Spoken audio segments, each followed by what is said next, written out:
Welcome to another episode of Thanalysis show with your one and only Thanasis Antetokounmpo, presented by Gruber Law, Carbliss, and Potawatomi Casinos and Hotel. Thank you guys so much for your support.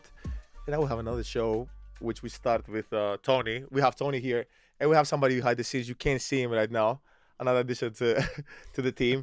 You will know about him soon. Thank you guys. Hey, first of all, I want to say you guys have been amazing. You guys watched the Serge interview, reacted, commented. Serge is a funny individual. He's amazing. I can't wait for the next episodes. Can't wait for the next shows. Serge's clip of trash talk did so well. I'll tell you. People love that. Bro, you can't imagine. Like, he's unintentionally funny. That's what it was when he was talking about, because he said, I don't trash talk. Here's just what I tell people. First of all, he said, I don't want to fight. He's fought everybody in the league. I was going to pull clips.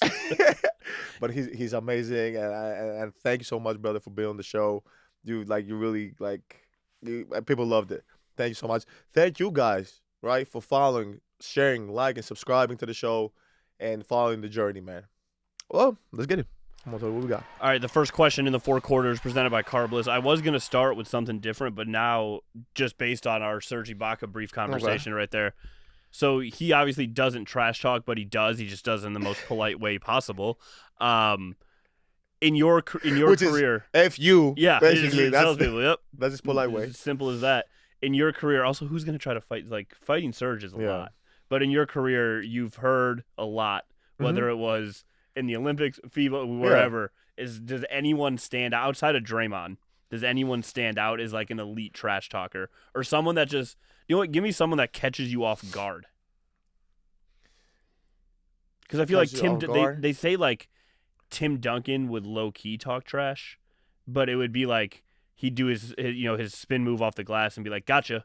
Or just random stuff like that where he just annoyed people. KD caught me off guard. Because I didn't have him for a guy who trash talks. I had him, for a guy who just come in and shoot and score and just like straight face. And then once we played him a couple of times, and I remember I subbed in to guard him. And then he was like, "Hey man, what you doing? He can't," I looked, I was like, I just got in. What is this? But he's amazing too. That's how he gets going. This is real. Like if you ask him, he'll tell you, "Oh, TA, that's how I get going, man. Ain't no, it's not personal." That's Kevin Durant, trash talker. Yeah. I never thought he surprised me. I think that is a surprise.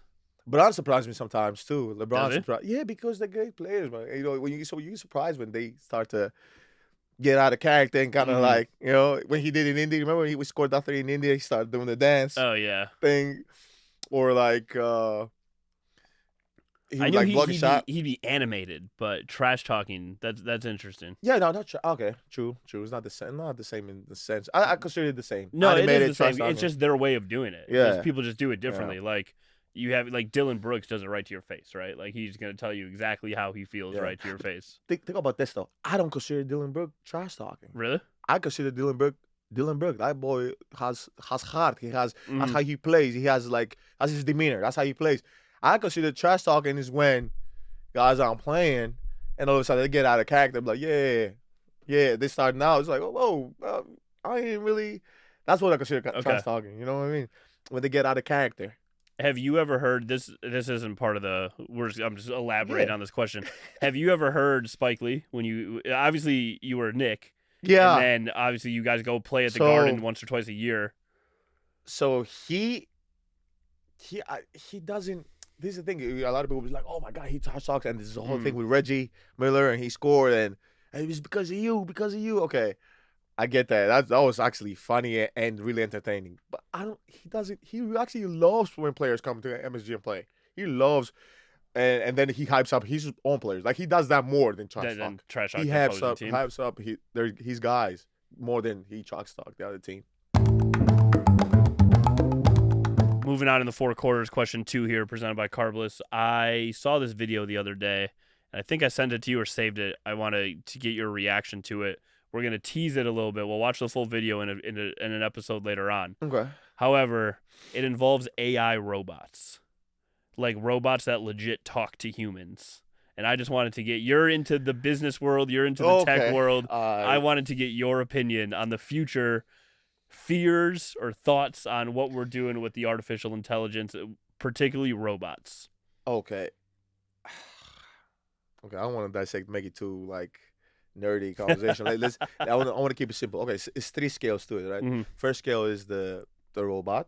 The second scale is the human, and the third scale is the AI, right? The scales of them all is the AI.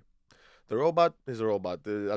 If you make it bigger, if you make it smaller, if you make it, however you make it stronger, or out of titanium, that's what scares you the most, right? Mm. If you make it.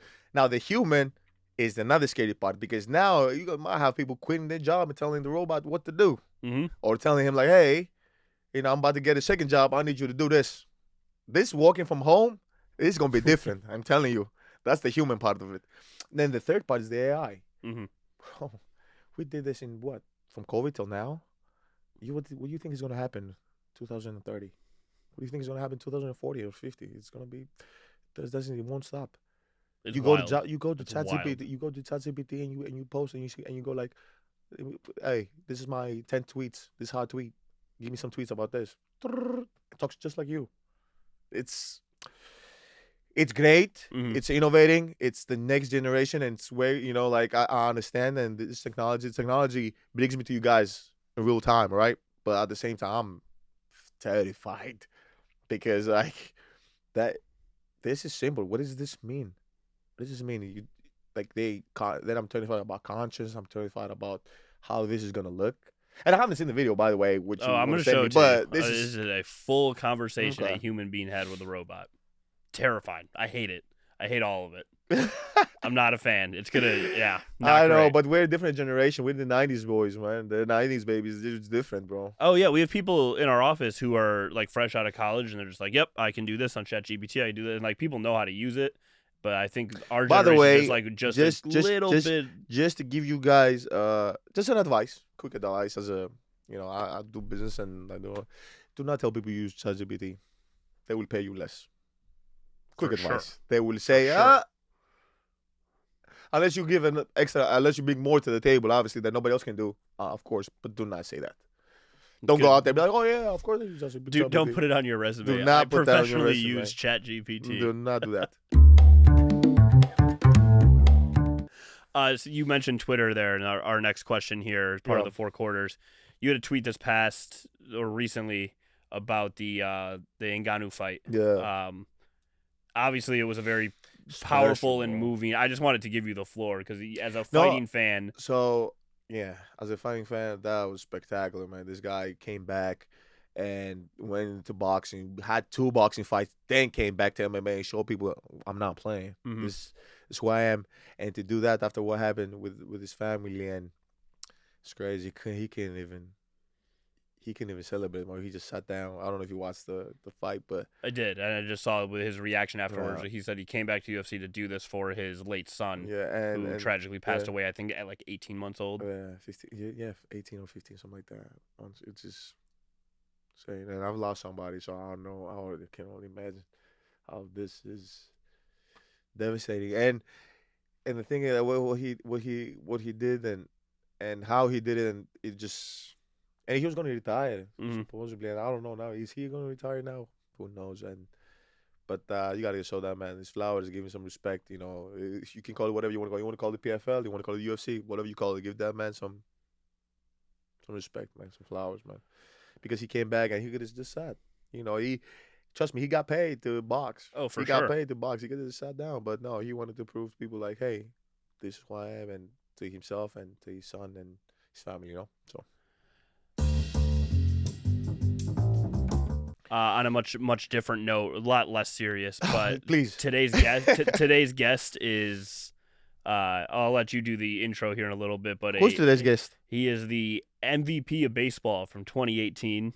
Should have won it in 2019, but he got hurt. So in a couple minutes, you'll hear from Christian Yelich of the Milwaukee Brewers. Christian Yelich. And it's a great interview, but before we release that, the World Series is going on. Yeah. It is the New York Yankees against the Los Angeles Dodgers. Okay. New York, LA, the TV markets love it. Amazing, by the way, for the TV things probably skyrocket. It's going to be huge. Yeah. I was kind of hoping it would be New York versus New York with the Mets and the Yankees. I thought that would be cool to see in our lifetime. Like that'd be an interesting the Subway Series. Crazy. New York was split in half. It really Playoffs? is. Yep. I feel like that would just be a fun one. But outside of New York, I wonder how many people really care all that much because no one likes the Yankees outside of New York. What? So can you explain that to me as a new fan of baseball? Why did nobody like the Yankees? Because it's like liking Tom Brady unless you live there. They won. So I think this is their 41st American League championship, and they have like 27 World Series. So it's just like so unless you're from. So they're getting penalized for being really good then. 100%. How many times have I told you on this podcast, why don't I like Tom Brady? Because he won way too many Super Bowls and Aaron Rodgers didn't. You're an analyst, Tony. You're talking like a casual fan. Like, well, yeah, I just don't like him just because he's winning. What is he supposed to do? So if he don't win now, hey, when he don't win, he's a bum. Patrick Mahomes, you win one more. Guess what? Don't like you anymore either. You three-peat, I'm out. Let them do their thing, man. They were born to do this. If they played for my team, I would want them to win all of them. All the time. Did people, like, I wonder, Jordan doesn't count. Jordan's different because he, like, transcended sports a little bit. But people outside of Chicago, but, like, Pistons fans probably hated Jordan in the 90s. Yes, you got to see him again and see him again. That's the only thing. Mm-hmm. You know that, like, if I want to get a championship, I got to go through him. So that's the frustrating part. Yeah, I can totally see that. That's why, like, from a football perspective, Colts fans hate Tom Brady because Peyton Manning was just as talented, but they had to go through Tom Brady every single year. But what I wanted to ask you, the New York-LA thing, you've spent time in both cities. You know the landscape. Which city do you prefer and why?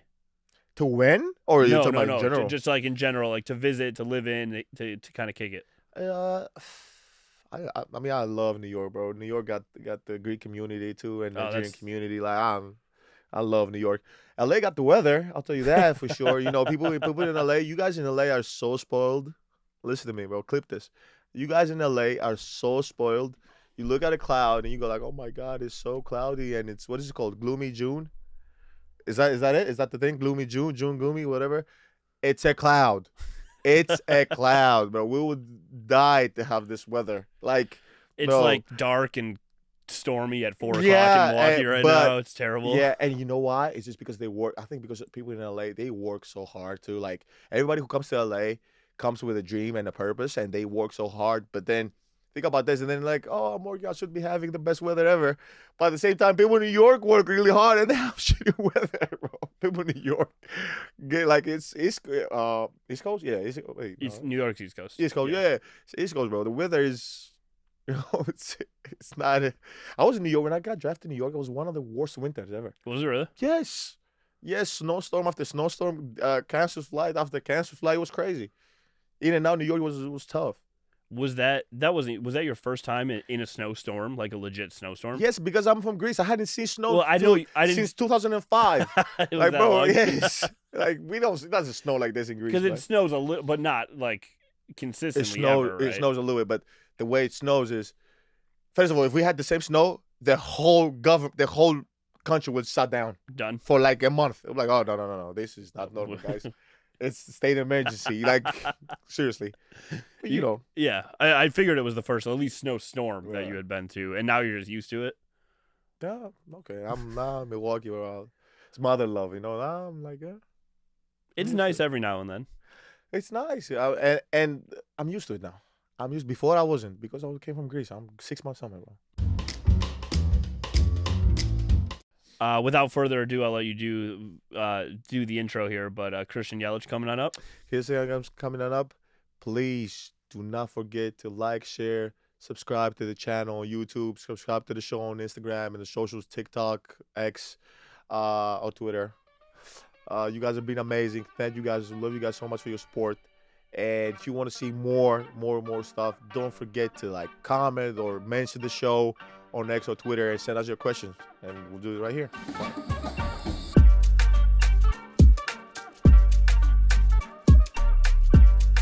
Welcome to another episode of Thanalysis Show with your one and only Thanasis Antetokounmpo. You guys have been amazing. Keep rocking the show. Keep sharing, liking, subscribing, commenting. You guys run their numbers, and you guys have been amazing. But today we have somebody really, really special in all of us, in all our hearts, especially Milwaukee. And I got to give him the intro. From California,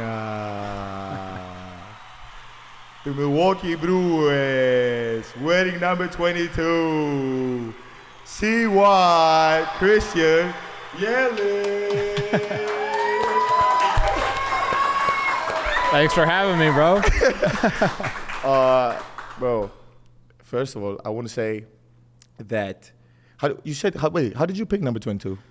Well, I got traded over. I was 21 in Miami, which when I was a rookie, like they gave us, when I got called up, they gave us a couple choices of what we wanted to be. And it was me and a buddy. And it was like, we can be 21 or 23. I was like, I'll be 21. That sounds good. And he took 23, and then that was that. And I got traded here, and Travis Shaw was wearing 21 already on the Brewers. And then our clubhouse attendant, he gave me like 4 or 5 choices of numbers. I don't remember what the other ones were, but felt like I was like 22 sounds good. Let's do that one. And so that's how I chose number 22. Yeah. That's so crazy. No crazy significance or anything like that. It was just like, I don't know, it's close to 21, so I'll just be 22 here. But which one did you want? You always wanted? Well, now I like 22. I think 22 kind of is a fitting number. I just really like it now. So going forward, like I would probably have a little bit of an attachment to 22. But coming here, there was really no correlation with me being 22 or anything like that. It just caught my eye out of the ones he listed off, and like, let's roll with that one and see what happens. Now, okay, you said being traded here, and they obviously it's common knowledge. Derek Jeter goes to the team, is traded. To us, I never grew up watching baseball, but Derek Jeter. Derek Jeter. Yeah. Everybody knows Jeter. But I know they've asked you a lot of times, but this is the last time I'll ask you about this. We'll move on. But you think, was it a reason behind it, or was it because I feel like you came here and then you automatically become this MVP caliber for getting traded, or just for being here? Both. Well, it was kind of just that group that we had in Miami. Like it ran its course a little bit as far as the core, like our core guys. They traded some guys. They traded Giancarlo to the Yankees. They traded Ozuna to the Cardinals. I think D. Gordon, one of our other guys, he went to the Mariners. So they were kind of just breaking the team down for like a new rebuild essentially. Yes. And so they were kind of trading off some of our players. I didn't know if I was going to get traded or not because I still had 5 years on my deal there, so I was maybe they'll keep me, maybe not. There was times where I thought I'd get traded, times where I didn't think I'd get traded, and then I actually didn't think I'd get traded when I got traded. So it was like a week before camp. I was like, I guess I'm not getting traded. And then I got a call that I got traded here, and kind of had to switch everything around real quick and go on the fly. But yeah, it was just a special first year here, and it kind of just evolved. Like, how seasons are. You don't really know which ones are going to end up being special until they are. Really, you just play them out and see what happens. And then really around this time, when the season's finishing up, going into the postseason, you realize we kind of had a pretty special first year here, and it was cool. And we made a deep playoff run, almost made it to the World Series, and I've really enjoyed my last 7 years here. It's amazing. Yeah, it goes by quick. Bro. Quick. 7 years. I came 2019 to the Bucks too. 2018. Yeah. It's time flies so fast, right? Flies. But okay, so now my question would be, okay, you come here, and obviously you don't go back you don't talk. You don't, obviously the way you said it is probably you didn't know, so you didn't talk with management. You just left. Yeah, it was just. I feel like I don't know how trades are in the NBA or anything like that, but I feel like they're so much different in baseball because we don't really have. Even if we want to be traded, they're not really going to trade us all the time, or where we go.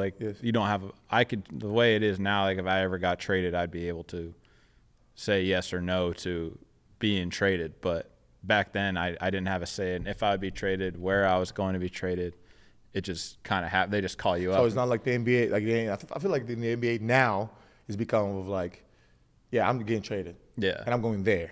You know what I mean? Like, they call me up and say, "Hey, we traded you to the Brewers. Thanks for everything. Like, if you ever need anything, let us know." Now I'm on the Brewers. Okay, gotcha. So that's how it goes in baseball. Where I was like, I think I'll be on the Marlins. I actually missed the call from our GM, the Brewers GM, my agent. I lost my phone, so I was looking for it, and then I found it, had all the missed calls.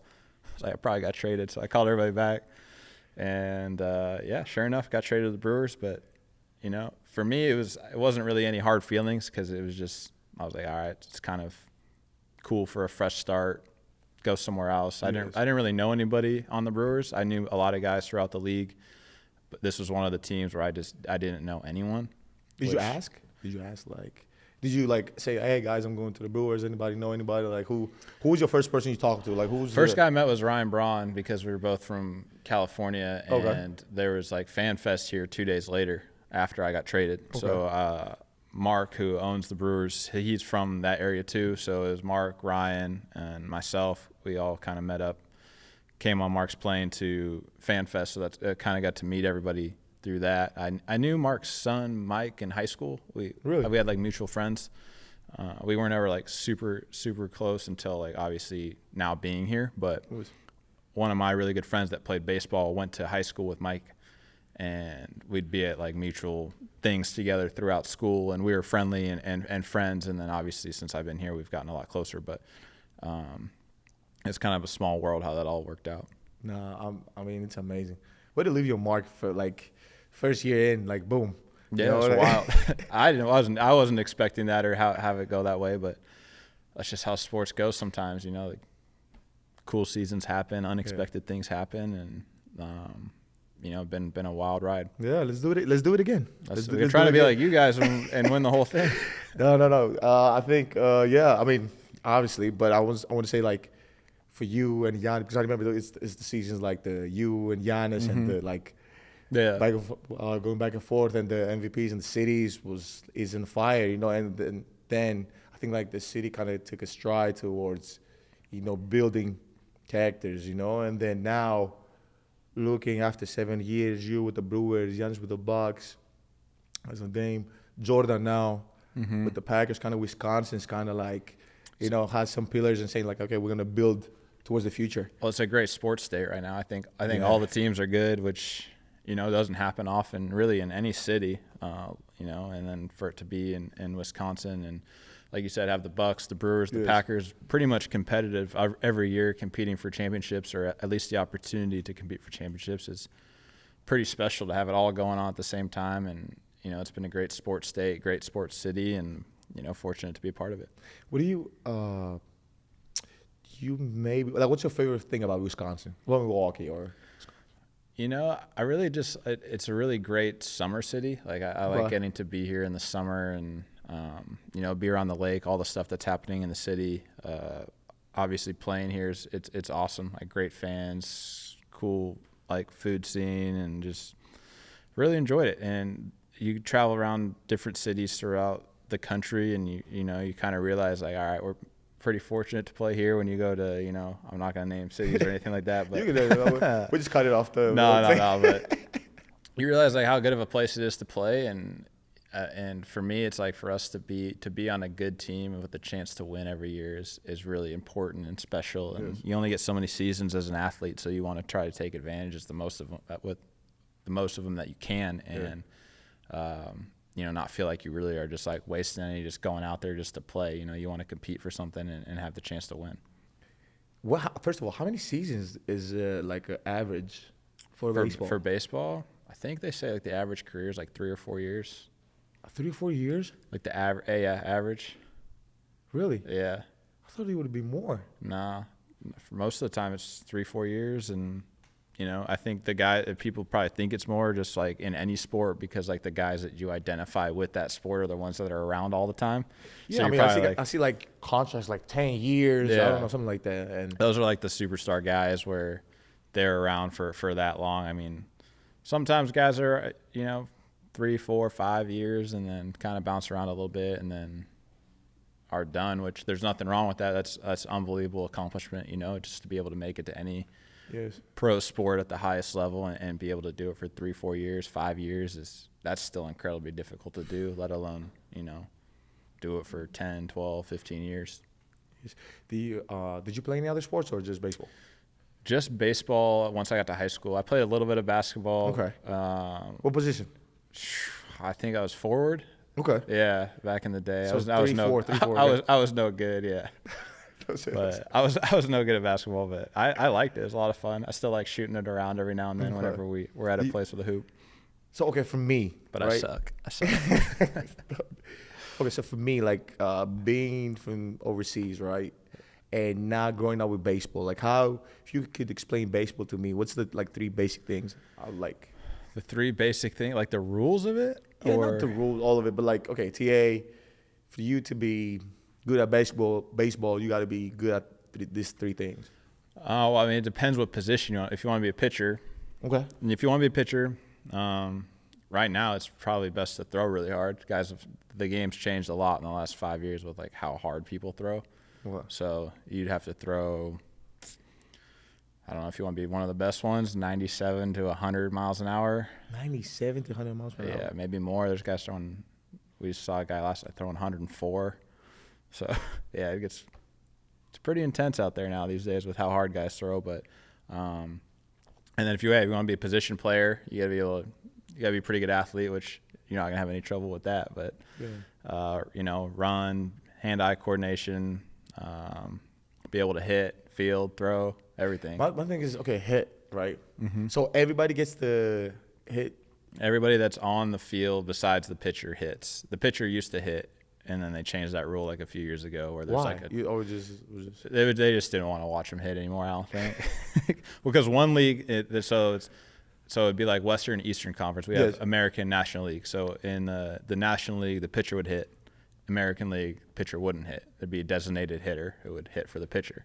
So the one league had one rules, the other league had different rules. So like the strategy of the game was kind of different in each league because you'd have to work around the pitcher and there'd be different ways to go around that. And so a couple of years ago, they kind of just said, all right, we're just going to make both leagues designated hitter, pitcher doesn't hit anymore. It's for injury stuff. Like a lot of pitchers are getting hurt and stuff for, I don't know why, being pitchers, I guess, but I've seen so many videos online. So I was watching, it might be yesterday, just so many trash talking and fights. Like, how can you hear somebody trash talk if you're that far and not so like? You can kind of hear. It's like it'd be like on the court where somebody's yelling at you. Like when you're on the field, you can hear people. Okay.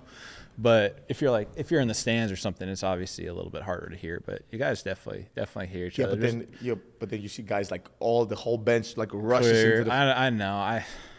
I never really liked that. I love it. So yeah. For me, my view of it is always like, if you're gonna fight, just fight. That's cool too, But then if you're not gonna fight, then like let's just carry on. And people don't like to fight because it's expensive. It is expensive. You get suspended, like big fine. It's not worth it to fight. Like no matter how mad you are at the other guy, like it's just not worth it. It's gonna be really expensive. But if you want to fight, like just fight. That's cool. And then we'll move on. But if you don't want to fight, like let's go on and move on with the game. That's how I've always seen it. But you always have like the baseball fights where everybody walks out there, like, talk shit to each other, and then everybody goes their separate ways. Which, all right, it's cool. The fans like it. Everybody likes it. But I don't know. It's all your time that you've played, right? Is there any like play you've seen and you're like, oh my god, this play is amazing? Because me watching, let's say baseball, to me, I always get excited when the ball is loose. And everybody's chasing it. He got to run, and then you got to recover, hit it. Or obviously home run. Yeah, of course. Everyone likes home run. Yeah. Yeah, or like strikeout or pitch. But I always get excited when, let's say example, somebody's running base, right? Because it's fun and it's exciting. But other than this, kind of feels like it's a game that you really have to, be patient, lock in, and see. Yeah, it's a slower moving game, but there's exciting moments throughout it, and there's a lot of strategy throughout it. But there's exciting moments. You never really know like what's going to happen in baseball, just because there's so much randomness to it. Because you throw the ball, you hit the ball, and then kind of where it goes, no one really has that much control of where it goes. So you kind of just have to play it out. So there's always an element of luck a little bit in baseball, that you can do everything right as like a hitter, hit the ball hard, and if somebody's standing there, like you're going to be out, and then if they're not, then it's good and you're running around the bases and everything's cool. So it takes time to kind of get to learn it a little bit. And once you do, I feel like they've done a really good job of like speeding up the game with like a pitch clock and all that stuff. The rule changes. That's what I wanted to ask you. Like, okay, like in basketball, I don't know if you noticed in the Philippines now there's a 40-pointer. Oh, really? Yes. And now like people are shooting like further away just to make it more and more exciting. Mm-hmm. And I'm thinking like, okay, what would make baseball even more and more exciting? Would it be like pitching more? Would it be hitting? Is it like? Yeah, I mean, they've done some things that have made it better. I mean, what do you think a 4-point shot's ever going to make it to the NBA, you think? Or no, it's going to be hard because then you're going to have Dame and Steph and those guys shooting it all the time, which they already do. Like a league of their own and then exactly. Else. And it's going to look like it's nothing. And then because think about this, usually basketball, like when you foul, like it's a three-pointer, it's like 1 second to go, you foul, goes to the free throw lines, you win the game. But now you can't foul because if he shoots a 4-pointer, it doesn't matter if you're up 3. Right. It used to be if you're up 3, you either go overtime or you win the game. Now it's going to be, I got to be up 4, at least 4 or 5. Right. It changes the whole thing, yeah. Yes. But you don't really want to, I feel like the games are both pretty good. You don't really want to change them too much, right? No, really. But, I mean, who knows? Adam Silver, play-ins, success. It was a success. Yeah. You know, play-ins, then in-season tournament, success again. So you don't know, like, what's going to happen. And as long as try, exactly, ABC, Amazon, everybody keeps paying and those huge deals come to the table, the game can always evolve. Right.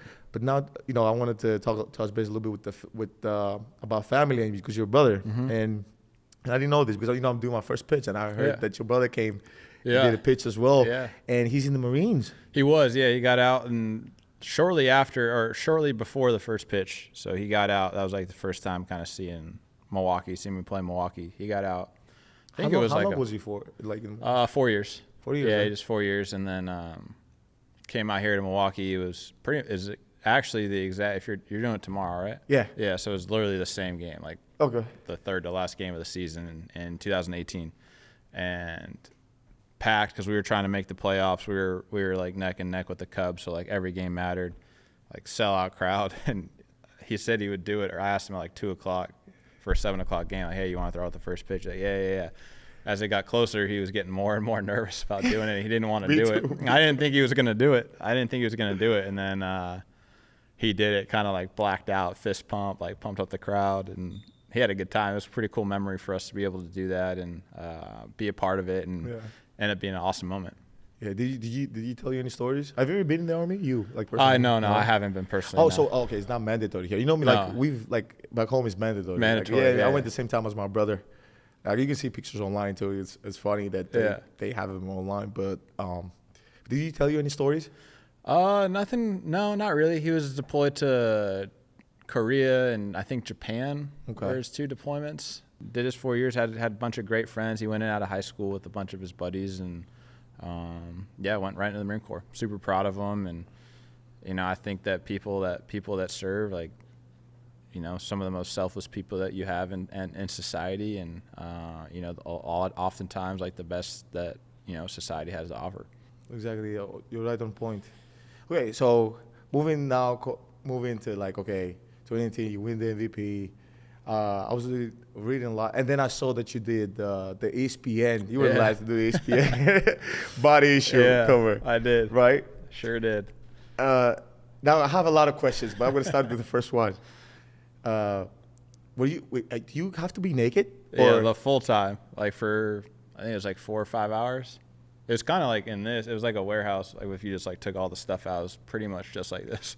But yeah, like 4 or 5 hours on an off day in the season. So when you again, don't get me wrong, don't just do what I'm going to say. So you were like, okay, they pitch you like, hey, you want to be body issue. You're like, oh, great athletes, I've done it. I said, so they asked me in the off season in 2018, right after winning MVP, they asked me like, hey, would you be interested in doing it? I was like, yeah, if like we could do it in the off season, like that would be great, because that's when like you're doing like training, stuff like that. You're probably in pretty decent shape, or you'd have time to like prepare for it. You gotta be in shape. Obviously, like a lot of people see that and like you're naked, and I didn't even know if I wanted to do it because I was like, I don't know if it's really me or not. I don't know if I want to do it. And then I didn't really hear from them again. They just like asked if I'd be interested. I was like, yeah, I would think about doing it. And then didn't hear anything for like months. So I was like, I guess that like sailed, you know. And then I think it was in June during the season. They were like, hey, we'll be back in like, you want to do it like a month, 3 weeks? And I was like, no. I told the girl that does like PR stuff for me. I was like, no, I'm not. I told you I would do it in the off season. It's the season. Like I don't like work out or anything in the season either, just because like I think like the baseball season and the everydayness of it, the travel, the night games to day games, like it takes enough out of my body personally that, you know, I have a little bit of like a warm up routine that I guess you could be considered working out, but like as far as like weights and seriously working out and stuff, like I don't do that during the season. So I was like, hell no, I'm not doing it. I'm not going to do it. And she's like, well, I'm not going to tell him no for 3 days so you can think on it and let me know in 3 days. I was like, all right, I'll just tell you no in 3 days then. So I had to start talking to my friends and like some of my buddies about it. And I was like 27 at the time. I'm like, you should do it. It'd be a cool like life experience. Like, why not? Like, it's an honor to do it. They don't ask everybody to do it. Like, why would you not do it? I mean, I was like, I can give you like a couple reasons why I'm not going to do it. But I changed my mind. I was like, I'm going to do it. Okay. I was like, all right, fine, I'll do it. And then called her back. I was like, all right, tell him I'll do it. And it ended up being out of all like the shoots and stuff I've done, it was probably the most fun I've actually ever had at one. Really? I don't really know why I thought that way, just because like it was so different. After the first 10 minutes, like the first 10 minutes is kind of like, you're kind of like, I don't know about this. But then after that, like, it's like, all right, it is what it is. So, you know? Again, let me actually square my question is, okay. So you got your boxers on, right? No, you're totally naked. You get a robe when you get there. So you get a robe. So you with the robe, like you're fully naked. Yeah. For like 4 hours, 5 hours. Yeah. And they're just taking pictures. And how many people out there? Like 25 on set. 25? Yeah, more than this. More than here. Yeah, more than this. And it's like a full set. There's like a TV like that right there where they take the picture of like whatever you did. There was like four different sets for the pictures. So they're throughout like the warehouse type deal. So like they're all set up individually. It's like catered. It's a full production. Like it's an actual half day. That's what I'm asking. That's what I'm like. It's like a half day production day. Yeah. Like it's a full legit like everything. There's hair and makeup stuff. There's people on set. There's directors. There's directors. Like there's everything you would have for a normal like commercial thing. Same deal, except like there's just no clothes involved. But then you go like into the trailer. You get like your robe. You put on your robe. And I was good at that time. And then I remember going from the, like where they do like the hair and makeup type deal, which that took like 30 seconds. And I had the robe on. And I remember walking from that, like up the stairs to the step, being like, what the hell are you doing? But at that point, it's too late, you know? You're just like walking. I remember walking up there being like, oh man, what have you done? And at that point, it's too late. Like everything's there. You got to go. Are you happy with the result though? Are you happy? I thought it was great. Yeah, I thought it went great. And did you do any push-ups? Or were you like? No, I was like, all right, here we go. And then they asked like, do you want to like run through them all like with your robe on first before you like get naked and do it? So because they if you want to practice with your robe on, like doing like whatever kind of shot you have to do, so you get like comfortable with it. Yeah. I was like, nah, let's just send it. Let's go. And that was that. So I took off the robe. There it is. You know, say hello to everybody. And so, okay, obviously the issue comes out. We can tell them you want to do it. You want to do it? No. I don't think they do it. I don't think they do it anymore. I don't think they do it anymore. You had? I haven't seen it. I think you were the last. I think I might have been the last. The last like. My question is, athletes. What about the perception of social media? Did you have DMs after? Say like, hey, man, no. It was quite the reaction from. Good, bad, everything in between. Like people loved it. People were mad at me for doing it. Actually, people were mad at you for doing it. Why? I don't know. They're like, you're an example to kids. You're running around on a magazine naked. I was like, sorry. I mean, literally, ESPN is literally made for athletes. Yeah, it was a real thing. So, yeah. Another thing was like, I was like, okay, they'll at least like touch up the photos, make you look good for sure, right? So I asked them, like, yeah, they kind of like make these look good, right? And they're like, no, we take the photo and like we leave it as is because we think like the athletic form comes in many different like shapes and sizes. And that's when I had another like, oh shit moment. I was like, oh no. I thought you guys were gonna hook me up, but no, it's just whatever you got, it's what you got. And you go from there. But I think it went great. I thought you guys was gonna hook me up. Yeah, I thought you guys were gonna make me look great.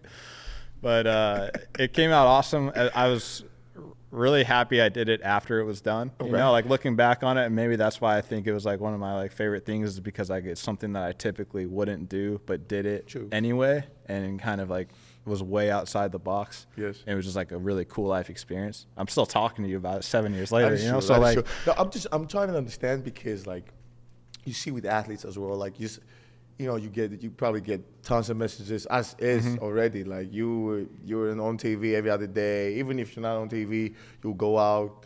Even if you, like, let's say, even if you're off season, you're going out with your friends, you go clubbing, go out, or especially with baseball, because I kind of feel like you guys' routine is totally different than ours. Yeah. Like we play Monday, Tuesday, like we can play back to back, day off, game, day off, game. Like we don't have to.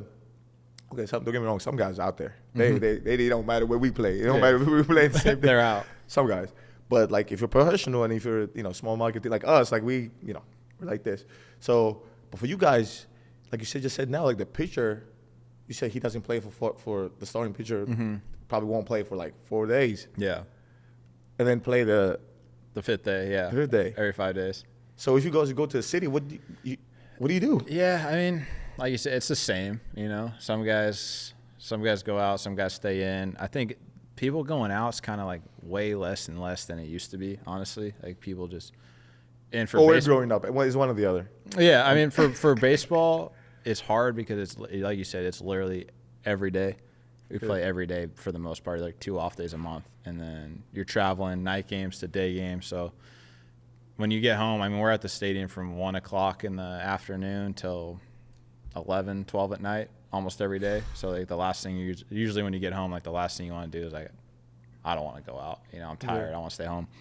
So that's kind of become like less and less now. Every now and then, like, yeah, we'll get in somewhere early, like team dinner or something like that. But for the most part, it's just stay like locked in and try to be like the best version of yourself. Try to stay healthy. The older you get, the more you try to stay healthy. So I'll tell you this, right? It's exactly what you said. The more healthy you stay, I don't think people realize how much a big difference it makes. How you are. And don't get me wrong. Obviously, some guys could go out all day. And this I was gonna ask you, like, do you have like, and not only the team, you can't say the Brewers or before, say that like, do you believe that guys could really like go out there and party and really come in and like, we say hoop, but like really play well? Yes. I think if you do it, if it's every now and then, if you do that, if that's like your every night type deal, if you do it like maybe once a year or something, like something special occasion, and then Yeah, no, I'm not saying you go out for like, years. Yeah. You go. I mean, some guys can do. I've played with guys that you're out with them all you're there, and you're like, there's no way this guy's playing tomorrow, and just see him the next day, like totally fine, ready to go, like post. And like, if you're gonna do that, you have to do that. If you're gonna go out and you're gonna be out late at night, like you have to come back the next day, and you have to post for the boys. You can't be acting tired or hungover or anything like that. Like you got to bring it. It's like I feel like I mean, it's not really there's not too many like late nights and stuff, but sweat it off, just sweat it off, whatever. I played in Miami for 5 years, so like yes. I played with guys that have gone out. What's the craziest story you have for Miami, bro? Nothing I can say on a podcast. But, no. After. Yeah, but there's it was nothing too crazy. It was nothing like too wild, but there was definitely more going out than there is now. I mean, I was way younger. My first year there, I was 21 years old. Oh, right. So, you're young. No, it's different. I could have been a junior in college, like my first year in the major leagues. So that's I was crazy. in Miami. That's how Giannis came to 18, 19. It's crazy how the sports have becoming younger and younger. You see it with the league now, like he's becoming younger and younger, like nonstop. And guys are just. But now I couldn't fathom like going out and then playing like the next day like that. Like no shot, no chance that would ever happen now. But back then, when you're in early 20s, like you wake up, you're fine. You're like, yeah, I'm good to go. Fine, bro. You're fine. And it's so crazy. I've seen vets. I remember like I had vets like even overseas. Because some vets like they just base different animals. Like yeah man, don't see you tomorrow, man. Go home. I'll go home. You know, you already know me. I'm running up the hill. I'm doing everything hard work. I'm running through a wall. I'm like, I already know they went out. They did this. They did whatever. Then I see them the next day, like a goal, like a statue, just like slow.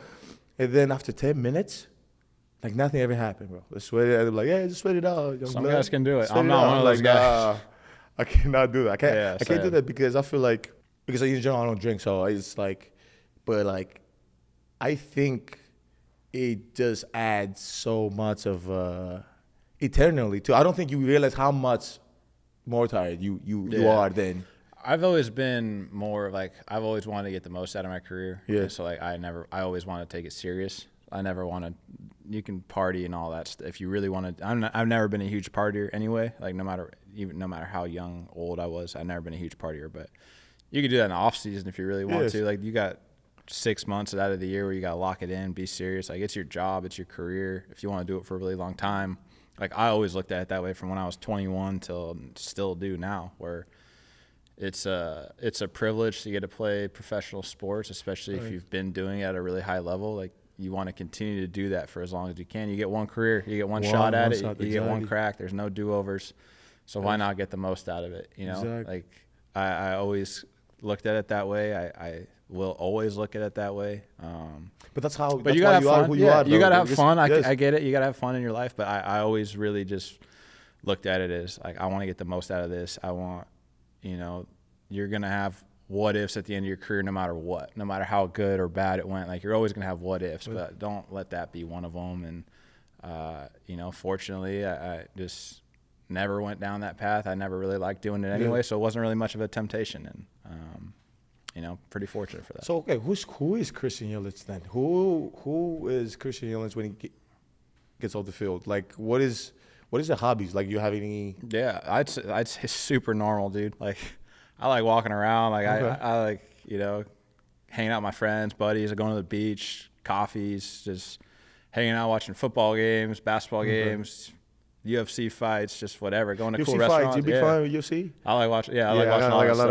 I like going to dinners with my buddies. Just in the off season, I like hanging out with my friends, family, people you don't get to see during the season. You know how it is. You gotta come to Greece. Yeah, I've never been. You gotta come to Greece. You're gonna love it, bro. Yeah, you're gonna love it. And it's great food. First of all, it's if now number one, close to number one actually, but the beach. Vibes. I don't know. You guys say vibes all the time. Vibes, and, you know. I would love to, man. That would be awesome. That'd be really cool. First of all, it's an open invite. Obviously, whenever you want to go through. But like, it's I don't know. You experience a different culture, but you guys are gonna love it because if you come for like a week, you gotta stay in Athens for like from Monday to like Thursday, kind of. And then Friday, Saturday, Sunday, you go to any island you want. Yeah. Yes, you can go to Mykonos, Paros, Santorini. Santorini is more of a I don't know, couples thing. So, but Mykonos is like more of your buddies, this, that, and kind of, you know, go crazy. And when I say go crazy in a not literal term, but like, you know, go out, have fun. And so those are the best places then. Athens number one, and then the islands, or what? And then the islands, because everything is, you know, it's restaurants that they are kind of a hybrid. You know, it's a restaurant, but it's really not a restaurant. It's kind of a you know, like not a club, but like it's everything. Yeah, there's energy. Like, it turns into like nightlife. Yeah. So everything is like that. It doesn't matter what time. Yeah. What time? Like if I told you, okay, if I told you a Mykonos schedule, you wouldn't even believe me, bro. So like, let's say you get to the island at 12, right? You get to the island at 12. 12 to 2, you go to the hotel, put your stuff in. At 2 o'clock, you go to a beach bar. Go to a beach bar. Party, sit down with your friends, eat, great food, party. Till like 6:37, you go back to the hotel, pack your stuff, you go out to eat. It kind of like, I wouldn't say party again, but like close to it. From 8:30 to 11:30. And then you go to another club again and just, eat, chill with your friends, and then party till like 8 o'clock or 9 o'clock in the morning and do it again. Just keep going. For how many days? 3 days? We went. I'll tell you the story. So we won a championship. So I'll tell you a little bit how. I don't know if you know, but like, so we used to play division. We used to play in the third, the fourth division in Greece. So the fourth division is like, so it's the fourth division, third, second, and then there's Greek league, obviously Greek league, and then it's EuroLeague, NBA, etc. So like for 4 years straight, 3 years, we lost the fourth year, and then we all left to the league, the NBA, and stuff like that. For 3 years straight, we were champions. But when you say champions, it's not like here that you got to play playoffs. There you can't. It's like college. You can't lose a game. So for like 3 years, we had a record of like 62-1, something like that. Wow. Yeah, but you can only imagine because we were playing like other teams and we were very athletic, but we didn't have like that much of a skill set yet. But we were so much bigger, so much faster than everybody else. So we won after year till we got to the second division. So after our first year, when we won, because I was 18, Jans was 16. No, I was 17 and a half, Jans was 16. And they, the GM came in and said, hey, guys, from now on, anytime you guys win, I will pay a full expense for the team for like 3 or 4 days to Mykonos. We're talking about 2007-ish, 80s. That is, for us, was like, what? Mykonos is expensive. So it was like, oh my God, he's going to pay for everything, or whatever we wanted. We'll just go to the island, whatever we want to stay, whatever, everything. The first time we went, in the span of 4 days, we slept for 5 hours. For 4 days? In 4 days? 5 hours. I went home. I was sleeping for 2 days in a row. My mom would come in every 7 hours and like poke me. That's how you're supposed to do it after you win a championship. Yeah, That's exactly how you're supposed to do it. Yeah, but then this is, you want to know the crazy part? And then we come in now, and you start to play professionally, and it's the total opposite. It's, like, I won't go out, kids, family, this, that. It's the total opposite. Because that tells you, like, this, you have the talent, you have the skill to get there, but what keeps you there is everything else. Yeah. What keeps you there now is what you're doing. What we're doing with the work ethic and all this. But I'm telling you, like, Greece is amazing. I would love to go. I've never been, so I would love to go, and now I know what to do. Okay, so you're from California, right? Yeah. So if I want to, like, what can I do in Cali, bro? What's my? I mean, you just go to the. I'd go to the beach. Yeah, I'd go to the. You can tell I'm coming. Yeah, I would go. You gotta check out the beaches. Okay. I think like the beach cities are pretty cool. You gotta go like. There's different. It's so big. That's the thing. It's like California's really big. Like if you want to drive from one end of the state to the other, it'd take you 8 hours from the bottom to the top. So, in each part of California is different. Like Northern California is different than Southern California, and Central California. It's all different. So.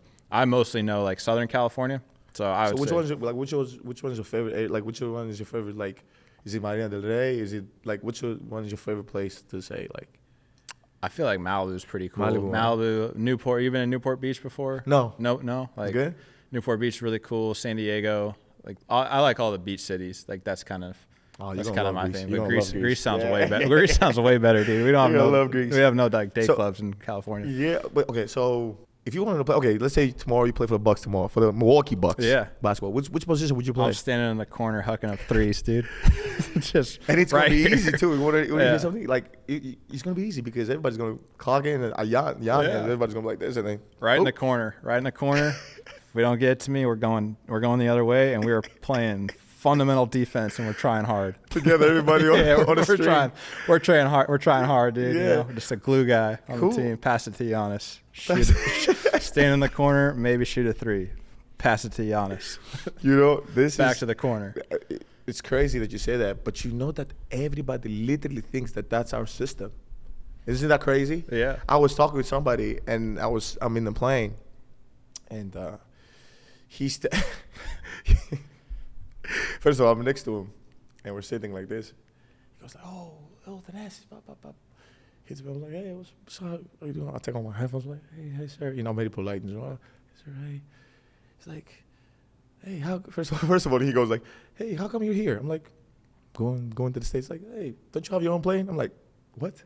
Bro, get put my headphones again. Sit down. He's like, no.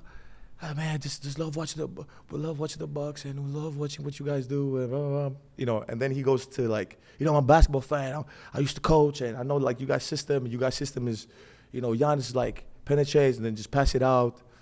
I go like, yeah, it's a little bit more than this, but yeah, and but in my head, I'm polite, but I have to I'm not only polite. I'll entertain you too. Like I don't not only polite. I'll be like, okay, just tell me more. Yeah, what are you gonna say? Let's hear it. And then he proceeds to say, like, yeah, but without change, I'm like, sir, I know you think it's that easy. Yeah. I know it looks easy to just pick and put pieces in, and then like make everything and win the championship, whatever that is. But then I'm thinking about it. I say, yes, I know you think it's that easy. But, in real life, I came to your job and I told you, like, hey, like, you guys are not hitting the numbers and you got to move pieces. You got to do this. You would look at me crazy. You'd be like, hey, you're a rookie. You don't know what's going on. You got to go back, get out some coffee. That's what you would say to me in your business. So I think every sport is like this. Now, my question would be to you, do you feel like you guys get that criticism? I feel like on social media, like basketball is like – crazy. That's how I feel like. I feel like, bro, they'll dissect anything. You might be sitting in the bench and you say something, they'll be like, he's a meme.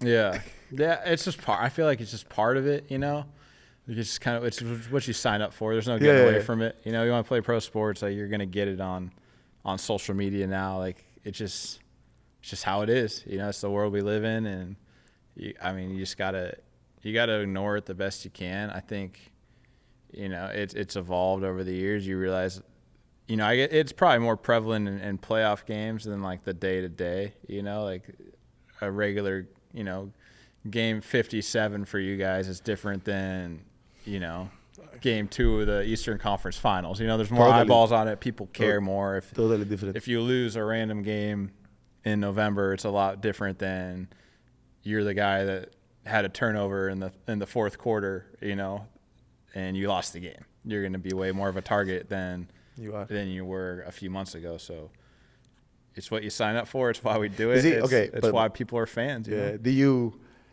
ever been eager to like reply to somebody? Oh yeah, for sure. But then you realize like that's what they want. They want you to acknowledge them and engage with them and, get that reaction out of you. I think they win if you acknowledge them, in my mind, of people that are kind of trolling you or giving you a hard time. I've always kind of thought that it's like, all right, whatever, man, or whoever's talking to you, but it's what you kind of sign up for as pro athletes. Every time that you play a game, you step out on the field or the court, you have a chance to be the GOAT or the hero. Somebody's going to be on each team's going to be one or the other. It better be you. Might as well be you. I had the same conversation with Bobby. Wait, how old are you? 32. 32. Okay, 92 born. 91. 91. Okay. I had the same conversation with Bobby, and Bobby was saying the same thing. He said, kids who are playing sports now, like they literally will go on Twitter, and like typing their name after the game and see like what they're saying. And I'm like, really? It's like, yeah. I was like, okay, so why would you? I'll give an example. Like, why would somebody do that? I'm thinking sometimes I think like, okay, maybe they do that because they want to see their highlights, or maybe, or something like the game motivation. But to go out there to see what they're saying about you, how is that gonna affect your? It's not. I always looked at it as no matter what somebody like. I talk about it with our team a lot going into seasons, but it works for players too and teams. It's like it doesn't really matter what somebody says about you. People can say anything. They can tell you that you're going to be the greatest of all time, or they could say you're the worst player they've ever seen. It doesn't mean it's true. You still got to go play the games. Yes. So like you kind of determine your outcome as a player, as a team. Like people can talk. They can say you're great. They can say you're bad. At the end of the day, it doesn't really matter. Like you control that personally and team-wise. Like it's all up to you guys and yourself individually of how you're going to play. So it's like it's all noise. You understand like media, fans, all that stuff. It's good for the game. It creates conversations around the sport, which in turn get people to watch it. And at the end of the day, it's the entertainment industry. Like sports is entertainment. It's just a different form. So you get it, but if you want to be really good at it and excel, like there's an element of like having to block that out and focus on what matters, because it doesn't matter what people say about you. It has no outcome on anything other than them talking. Doesn't mean you're going to do great or not do great. It's just white noise. It's all irrelevant at the end of the day. Yeah, I think so. Exactly what you said, and Giannis says this all the time. Like he just. I had Stephen A. Smith come to crash our pod as a surprise with Jan, and he said, Steven, I'm not even gonna lie to you. I really don't watch your shows. And Stephen A. Smith told him, he was like, that's great, but you don't watch it. because that means you don't get affected by anything I say, positive or negative, because the shows is actually for the fans, right? And but the misconception is for players, and it's great that you say that, because I knew you was gonna say that, but I want them to hear it from you, because you're the caliber type of player, an athlete, that they realize that even if they say something good, it's only going to slow you down, because now you're going to think you're better. And it doesn't even mean that you are. Exactly. Yeah, and people on TV, they play a part. Like Stephen A. Smith, he's got to get people to watch his show, so he has to play. I've never met Stephen A., or I have he definitely doesn't remember, but he's got to play a character. What did you meet him? He's got to play at some party event thing where I think it was like a charity thing or something. I don't know. He was there, but he's got to play a part. He's got to play a character to get people to watch the show. Okay. You know, he knows what's going to fire people up. You got to do that, right? Like, it's a business. You got to get eyeballs. You got to get people to watch and stuff like that. And he does a phenomenal job at it. But whatever he says, good or bad, it doesn't really mean anything. And he doesn't talk about baseball, really. He just talks about basketball and football. But basketball and football. Sometimes, I mean, he'll talk a little bit. I feel like you guys are way more subjected to that than we are. Like football and basketball guys, like we'll get it a little bit from like smaller circles. Who's the media personality for baseball?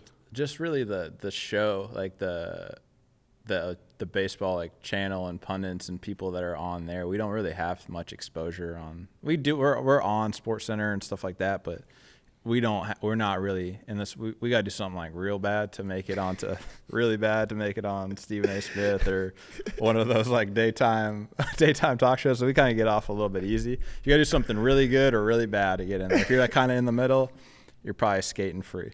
Yeah.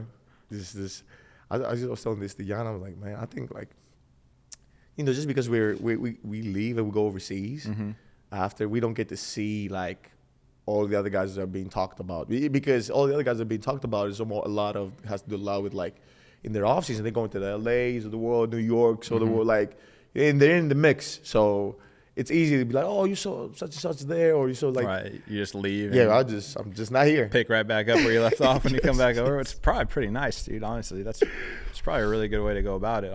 Yeah, and I'm loving it. I mean, and this year it's crazy. This is the year I've had the most people from the States visit Greece, and I was loving it because a lot of my friends have bought apartments in Greece now. Really? Yeah, because they love it. They just come in, they're like, so like a little bit business-wise too, like think about that, right? And I always say this, like, obviously, if you have a lot of money in the States, if you have $1 million in the States, you're really not a millionaire. It's expensive. You go to New York, $150 to pay for an Uber. Like, it's from here to there. It's insane. Yeah. But at the same time, it's a great opportunity for business in the States and great people and great, there's a lot of things that's great about it. But then if you go to Greece and instead of paying $150, I'm paying €6, you do feel like you're having great quality and the food is great. And instead of paying for to have a great steak, which is $80 to $110, you pay $25 and $30. So you're like, oh my God, this is the best place in the world. Yeah. I'm telling you, I'm gonna go. It sounds awesome. Yeah. Thank you. I mean, hey, please, people watching or listening, please go and go crazy on his social Greek flags, so we can get him to Greece. I'll be there. But it's the same thing. But a lot of them are buying like apartments in Greece. Do you travel at all overseas? Have you been? I've never been to Europe, dude. Not one time. All?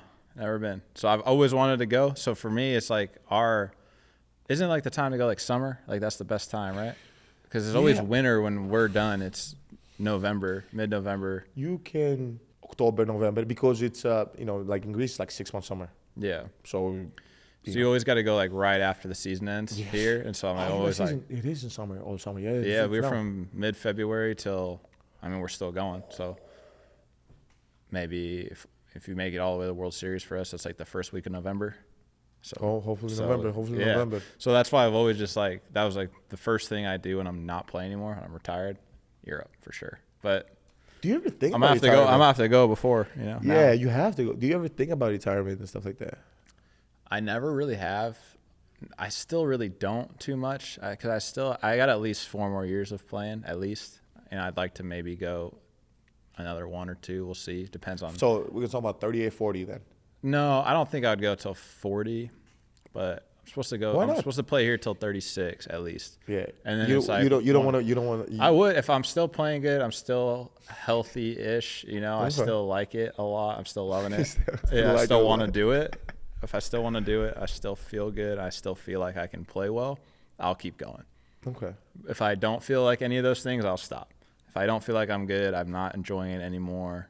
My body's done, then I'll just go home. You know, you had enough. You gave everything you had. Your tank ran empty. Man, you stole the show. So. But then like when you're done, some guys, they just know when you're done, like, hey, I gave everything I had. You know, in 4 more years, I'll have 16 years in the league. So like 16 years. That's a really long time, you know. So congratulations. Well, thank you. I mean, but then after that, 1 year at a time is way less daunting than 4 or 5 that you're staring down. You're like, oh man, I feel terrible. How am I gonna make it through this month? And then when it's like, oh, 1 year at a time, like, you can make it through a year. You can do well for a year. So I haven't really thought about retiring or what's next yet. I feel like that's gonna. Do you have anything that you love close to basketball? Like the closest thing that you love? Is it like maybe, I don't know, could be anything that is gonna keep you occupied?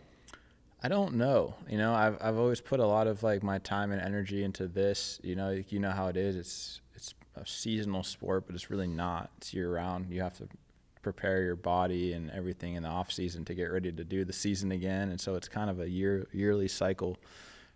But I haven't really thought about what I wanted to do next. I feel like I like to say yes to a lot of things and meet a lot of different people in different spaces and cool opportunities to potentially get exposed to something or discover something or like open a door to something later on down the line of like what you may not have realized that you were passionate about, you might be passionate about and want to do and completely switch it up. And you know how sports is, like it opens a lot of really cool doors and you get to meet a lot of different people and experience a lot of things that you never thought you would ever get to experience because you play a sport at a high level and you have the opportunity to meet really cool people and other people that are at the pinnacle of their career and their profession and, you know, would like to show you the way. So I think that's a really cool, underrated aspect of playing sports is getting to meet also other really cool people, you know, like yourself and getting to see other people, you know. You heard that from the man. See, well, I'm a cool guy. Yeah. You know, it's so crazy. You know what people, a lot of, I've asked this question to other guys too,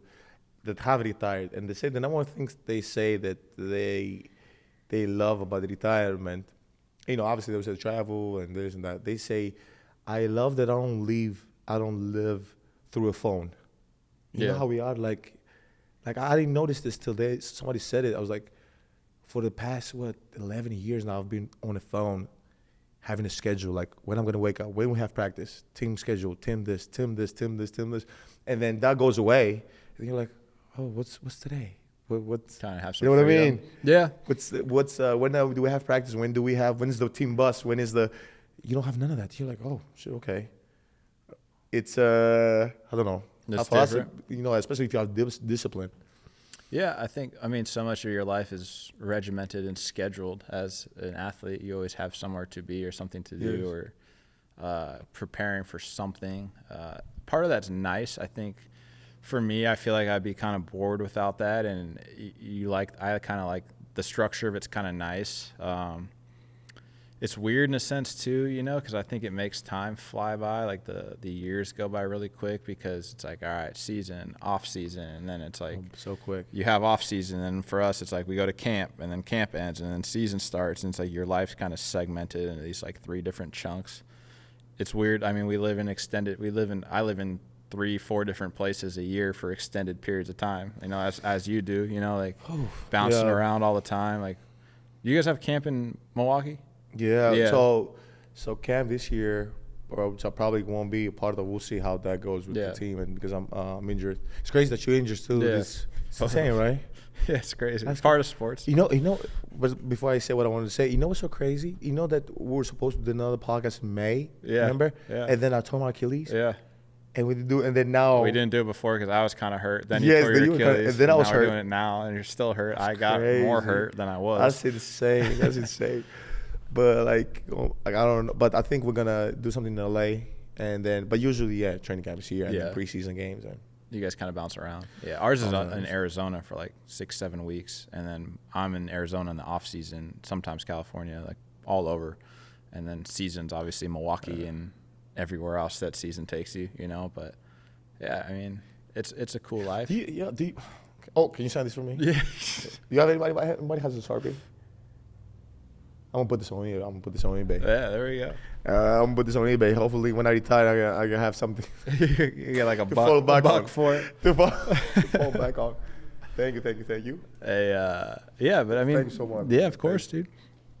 Playing, I mean, getting hurt's part of sports, right? Yeah. You play long enough, you go hard enough, like you're gonna get hurt. Like it's just how it goes, and you get fixed and get back out there. Yeah. You know? How you feel? You feel good? I feel now? good. Yeah, I'm 6 weeks post-op. Like, got a couple more weeks of. I'm like halfway through the rehab, so I got halfway more to go, and then. That's good news, Milwaukee. Yeah. That's good news. Yeah, so it'll be good. I wish I was out there for postseason, and you know, but it is what it is. Cheer on the fellas, and hopefully they can make a pretty cool run. Yes, and they, you know, just so many things that you don't appreciate, especially for athletes, because we're naturally gifted to run and jump, and then when you don't have the basics of walking, you're like, oh my God, I feel like it's worse than the worst thing ever. But yeah. And then rehab starts out slow. It's monotonous and boring. It starts out exciting because you're rehab and you're getting better, and then it kind of hits a period where it's slow. Monotonous, frustrating, a little boring. You have to like mentally motivate yourself to like, because it's important. You have to do your rehab. You have to like do it hard, because it's, if not, you're not going to get better. So you have to do it. There's some days you just like don't feel like doing it. And you're like, I got to like mentally lock in today and push through it and get going. But it's been all right. You know, for me, fortunately, it's my first surgery for you. Yeah, first for me too. So. It's a pretty good run. You know, we've been playing sports for a while. If it's only your 11 years now, yeah. Yeah, it's your first. Almost a decade. Yeah. Tony, almost a decade plus, 11 years, man.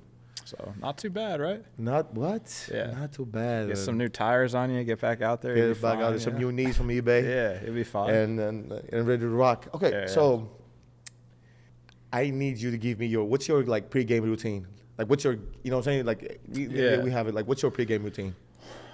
You'd be surprised about how laid back, because it's the everydayness. You look really so chill, like guy. the everydayness of ours, like you play every day, right? So it's pretty loose. Like you go to your meetings, you do your stuff. Like you have your routine to like get your body right, what you're gonna do, like to get physically prepared for the game. But like in the locker room, kind of hanging out, waiting around, like it's super loose. Like somebody's usually playing music. So other people like.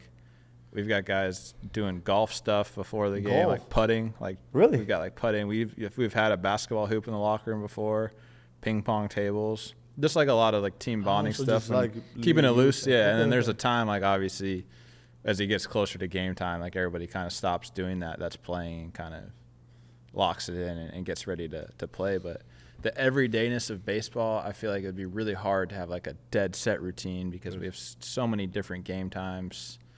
And you do it 162 times in 180 days. So it's a lot, you know, it's a grind. 162 times. 180 days, yeah.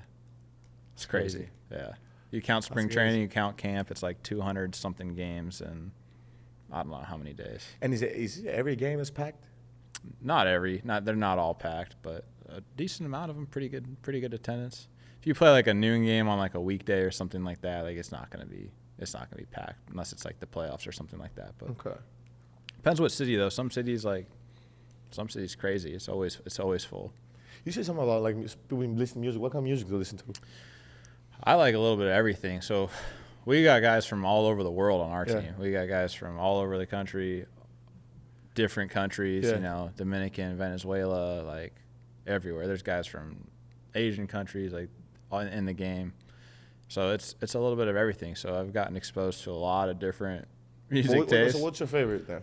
Favorite kind of music? I probably. Are you gonna say reggaeton? No. That was in there today, but I've probably country music's probably my favorite. You know, I think I've always been on. You know, I was that before it was cool too. Before it was cool to like country music. So okay, you know, I've never obviously I'm not from here, so I don't never listen to like country music. But now actually I've heard this from other people as well. Like it's cool. It's growing on you. You're starting to like it. Yeah. So now I'm gonna start like, okay, so which artists should I listen to? Some of my favorite songs are from Colton Moore and the Clever Few. I like. You definitely don't know who that is. I don't. Yeah, you got no chance on that. I'm trying to think. I was literally just playing this other other band the other day, and I can't even remember their name. That they're like kind of under Okay, the radar, so but. I'll give you an example. Like, what is country music? Like for me, like I'll give you an example. Like house music is more the exotic, the club, the beats bar music. You know, like that's what we're used to, right? Mykonos, like that's why you hear like during the summers, Ibiza, Mykonos, the house music kind of ambience. Then, like even with rap, it's more the motivational storytelling, life, and you know what I'm saying, like in mood. Mm-hmm. So okay, what is and R&B? Obviously, you know, it's more like the vibe. But what is country music?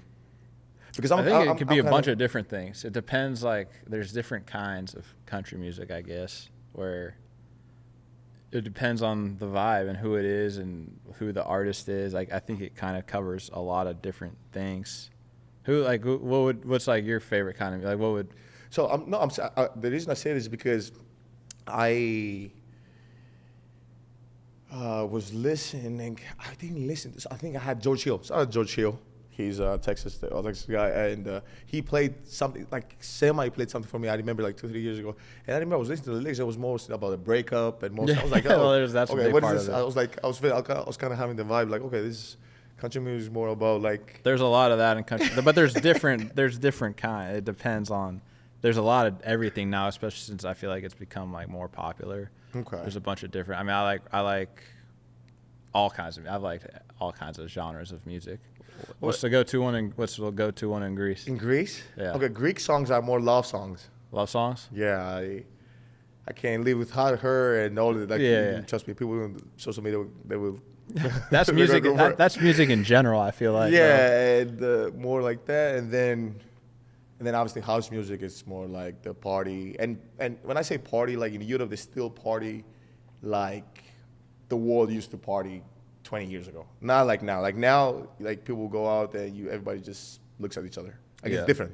You know, like before, people didn't care about who you were, who you are. Like you would go there and you'd be like, camera phones ruined that, man. Yeah, they did. That was the end of that. As soon as those came around. No, I think I don't know if it's the camera phones. I think the sections kind of ruined that. I think the sections. I don't know if that's the right word. That's the right word. Sections, like the VIPs. Yeah. I think that kind of ruined the whole vibe. So everybody's being together. Yeah, because it used to be the dance floor. You used to go to the dance floor and just kind of, have fun. And the sections kind of separate everybody, and everybody wants to be somebody, and then I don't want to be with the, Yeah. And I feel you on that. Yeah, but now, okay, obviously, and before it used to be the cool thing, like, oh, you go to bars, whatever, and now you see like bars are more for like college. Mm-hmm. I feel like, right? Yeah. And but when you go to Europe, it's the normal, they say like how you said, just like nobody cares about who you are. I mean, okay, for us it's kind of difficult, a little bit difficult, but like in general, like it's not unless you go to high-end Paris or something like that. But for the most part, that's cool. You go to Croatia like that, or Prague, or you go like to Montenegro or something like, bro, it's totally different. You think like you're in a time machine, like you're you're back, But okay, what is for you the goal like you have, right? Like I asked Giannis this, and Giannis said, like, my goal is obviously to be the best that I can be, but like I want to win. I want to win a lot of games. Like what is your like goal, like moving forward with the Brewers, your career, who you are? Yeah, I mean, winning, obviously. I think, like, personally, just like you want to get the most out of your career, whatever that is. Like, who knows what that is, but I think you want to get the most out of it. You want to work as hard as you can. You want to be as prepared as you can be. You want to just give it your all. So when it is done, you're just like, this is what I had. This was me. Like, this is everything that I had in the tank. And you can look at it at the end of the day. Like, you don't really look back on it when you're in the middle of it because you're kind of just head down going. But when I look back on it at the end of the day, like, I want to know like that was me. That's everything I had. Like, I've been doing this since I was a kid with the goal to play Major League Baseball. I've played way longer than I ever thought I would play already anyway when I was a kid. You know, I think.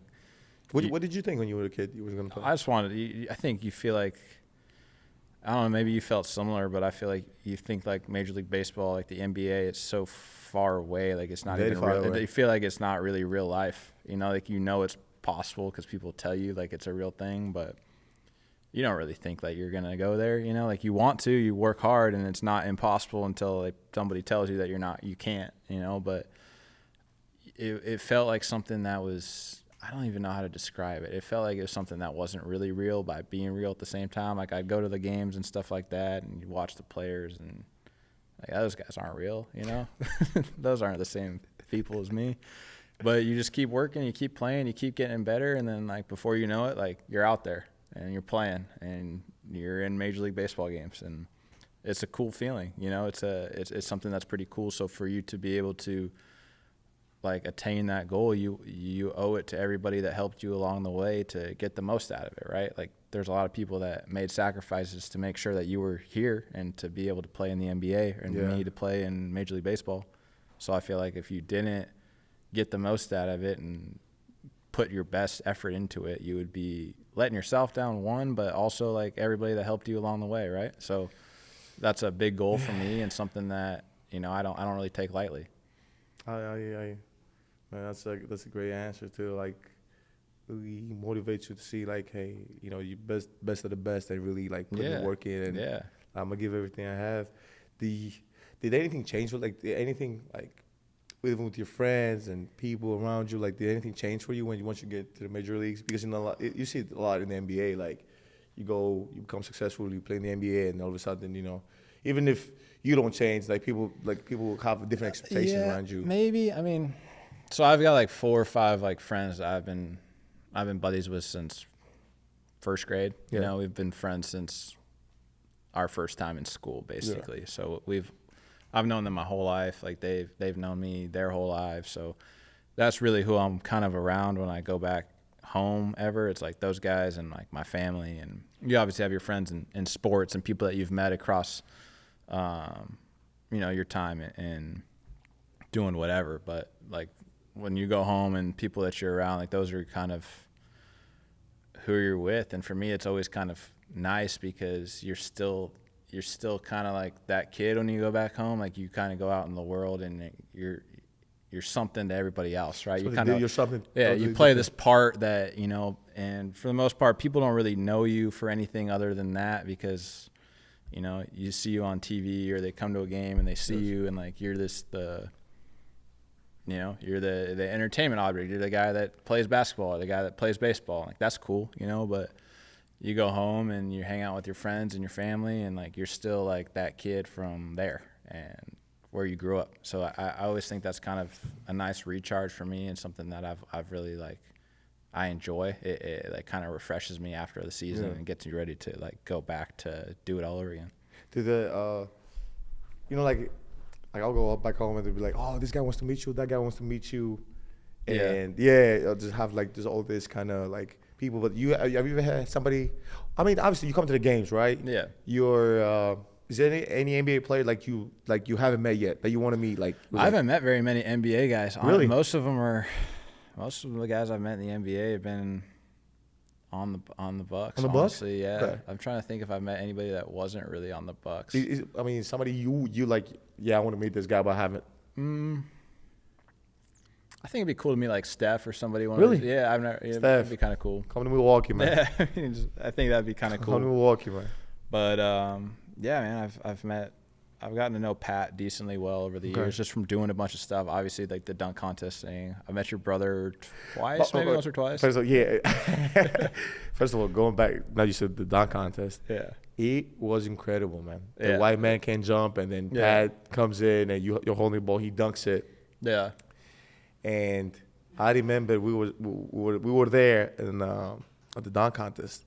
And we were so hyped because we really wanted Pat to go to the finals, whatever, you know, and I said that. But then, you know, the other kid, like Derrick Jones, I think. And it was unbelievable. I forgot who else, maybe Aaron Gordon. Aaron Gordon was unbelievable. Jumped over somebody out. Like, it was cool to watch, though. I'd never been to anything like that before. Were you nervous when Pat jumped over you? No, because I didn't really have to do anything but stand there. Like, I knew he was going to do it because – you had faith in Pat? Well, I went to practice with him the day before, so like I knew he could do it, and I more wanted to make sure like I didn't mess anything up for him. You know, if he advanced, then I was gonna have to like be a part of it. I was supposed to flip him a baseball while he caught it with a glove, 360'd and dunked at the same time. So that one would have been Wait. Yeah. So if you went to the finals, If he advanced, Pat yeah, would have went to the finals, you would have threw him a baseball. He would have caught I was it. gonna like underhand it when he was coming up, and he was gonna, while he was jumping, catch it with a glove, have the ball in his hand. Pat, you got that? Dunk. You got a dunk like that? I've Pat? seen it. I saw it in person. Really? He did it. Yeah, first try, I think. First try. I don't know. You got to show me in That practice. was more pressure on me though, because like I had to like flip it at the right time and have him be able to catch it, because I would have kind of been involved in that one a little bit more. So yeah, his outcome and performance would have been a little bit correlated to me flipping it. Good. You look like Steve Nash. Steve Nash used to do this all the time. Like guys would ask him to like kick it, like head the ball. So there would have been way more pressure on that one. The just holding it, that was all on him. Like do you think like athletes have a different demeanor? Like I feel like this is my thing.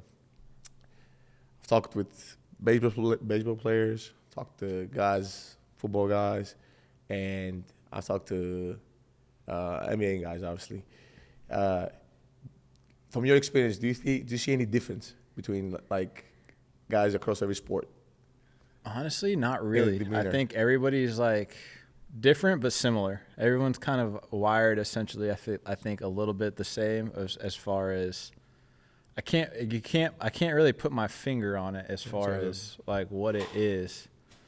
But I think when you talk to athletes, like you just kind of get it. I don't know if that's because you relate to each other a little bit through like that life and what it's like and the commitment it takes. But I don't know. What do you think? It's similar or different? Okay, obviously, basketball players, okay, I can relate, I understand.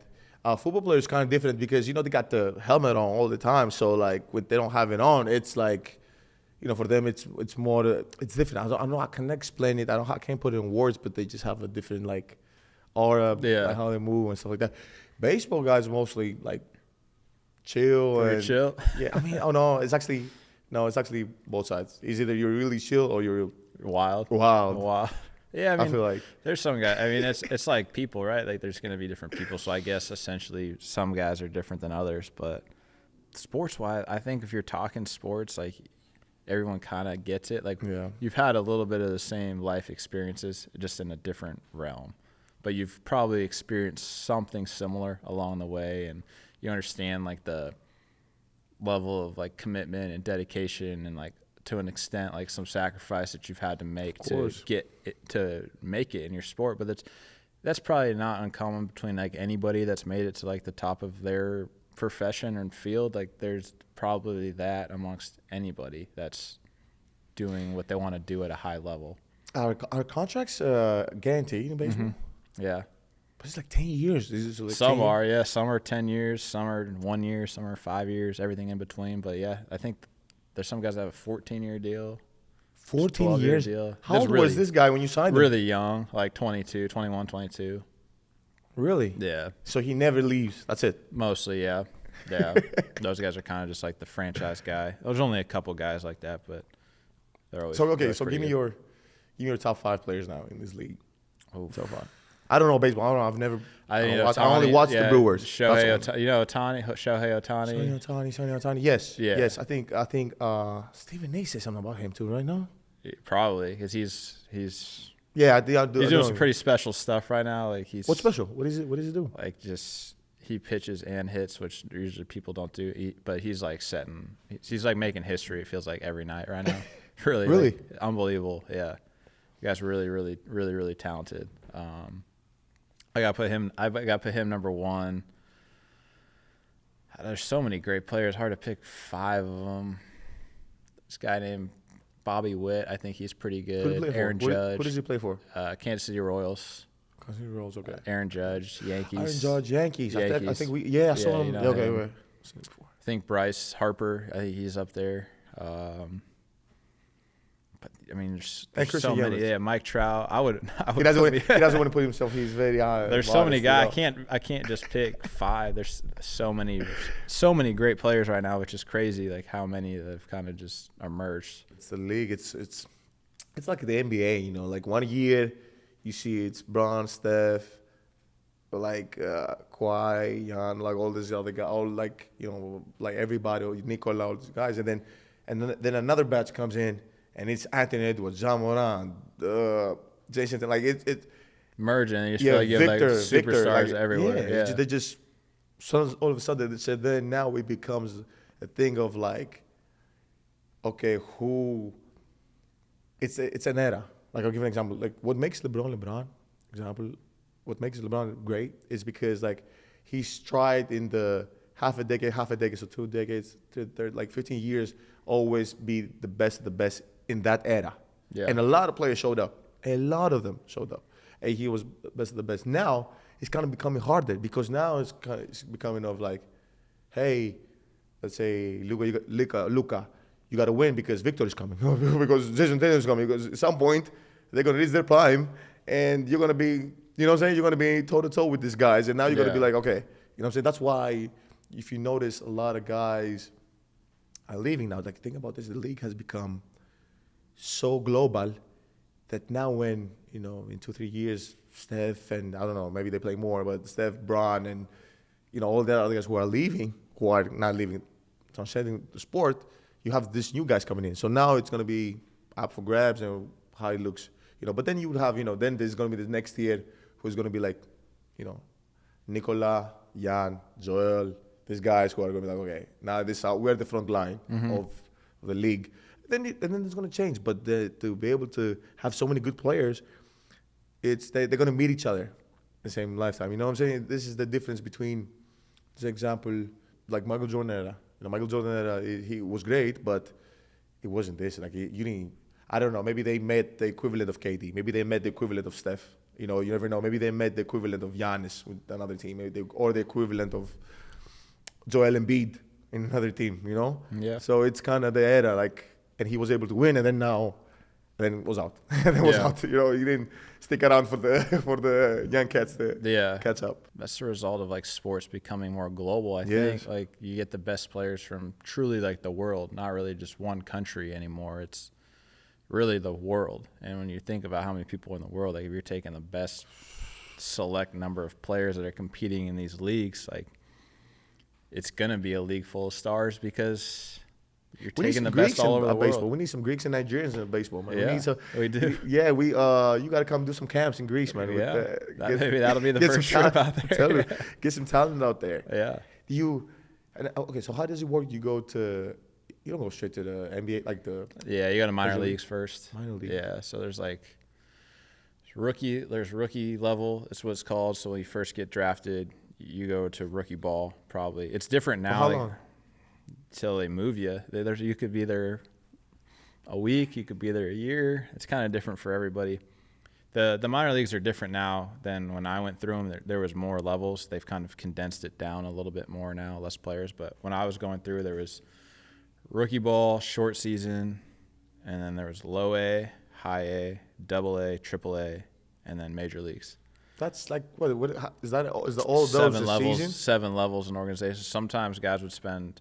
It's very rare that you'd spend a full season at each of like the lower levels. I was about to say that's 7 years. That's 7 years before you even. They kind of. It depends on. Sometimes they'll keep you at a level for like a few weeks. Then if you're like, okay, like you're good to go, or you can go to the next level. Some of it's just like get you an introduction to like professional baseball. Like, all right, this is kind of what it is.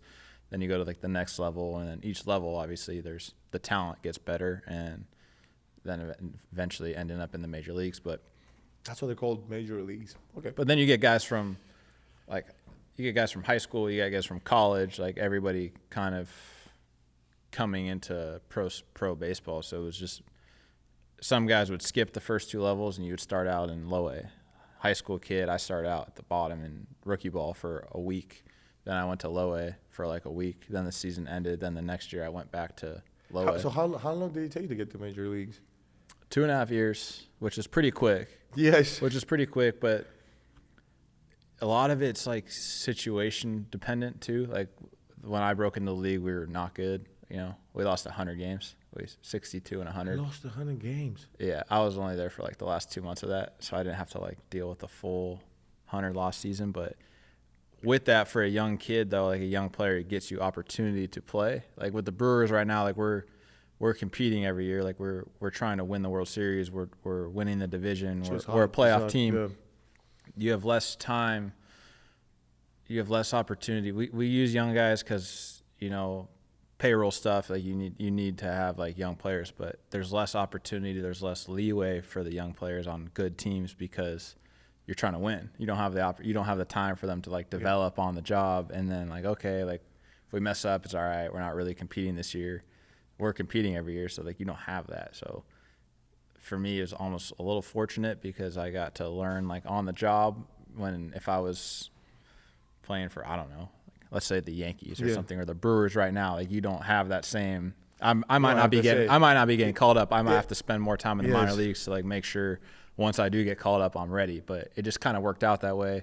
Got the opportunity to play in the big leagues, and it's just like the NBA. Yeah, got the opportunity to prove that I could play at that level, could play at a high level, and then like my career kind of progresses, right? But you have to get that shot. You have to get your shot, and then once you get that shot, you have to be ready, and you don't want to mess it up. You might only get one chance. So when you get your chance, like don't mess it up. Was that Eminem? Was that one shot, one opportunity? Yeah, pretty much. Yeah. That was the song. But so it's true.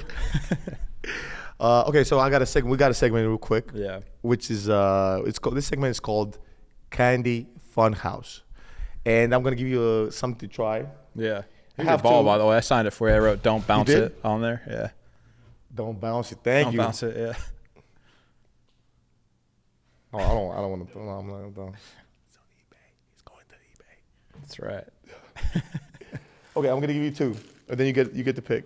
You can read what it is too. I'll give you two. You get to pick. Well, pre-show, I'm definitely not taking the one on the left, so we'll go on the right. We'll go on the right. It's hot. It's hot. This one's hot. Okay, you can try this one. What are these? So this is. I think you read it. You can read it. Skittles, Giant, Scooey. And let me know what you think. What's the catch here?